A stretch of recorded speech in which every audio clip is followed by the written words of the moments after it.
রাস্তায় দাঁড়ানো সাজোয়া যান, পাশেই অবস্থান বিজিবি সদস্যদের। রাজধানীর বিভিন্ন পয়েন্টে দায়িত্ব পালন করছেন এমন 14 প্লাটুন বিজিবি। কার্যক্রম নিষিদ্ধ আওয়ামী লীগের লকডাউন ঘিরে নাশকতা ঠেকাতে বিজিবির পাশাপাশি টহলে আছে সেনাবাহিনীও। রাজধানীতে 70টির বেশি টহল, 40টি চেকপোস্ট বসিয়েছে র্যাব, পাশাপাশি আছে গোয়েন্দা নজরদারি। নাশকতার তথ্য পেলেই চলছে অভিযান, দায়িত্ব পালন করছে 4000 সদস্য। জনগণকে সাথে রেখে প্রতিরোধ করা, মানুষের স্বাভাবিক জীবনে স্বস্তি রাখা, যারা অফিস গোয়িং বা হসপিটালে যাচ্ছে, নিত্যপণ্য ক্রয় বিক্রয় বা ওষুধ ক্রয়, এই যে স্বাভাবিক জনজীবন, এখানে আমাদের কিছু কার্যক্রম আছে। এই রুটিন মাফিক আমরা এই কার্যক্রম শক্ত হতে দেখছি।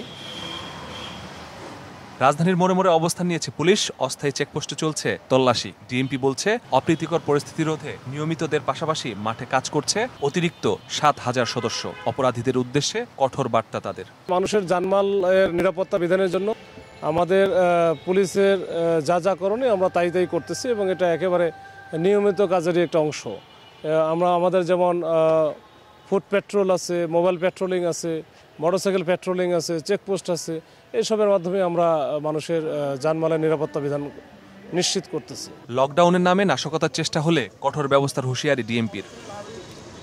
মাসুদুর রহমান, সময় সংবাদ, ঢাকা।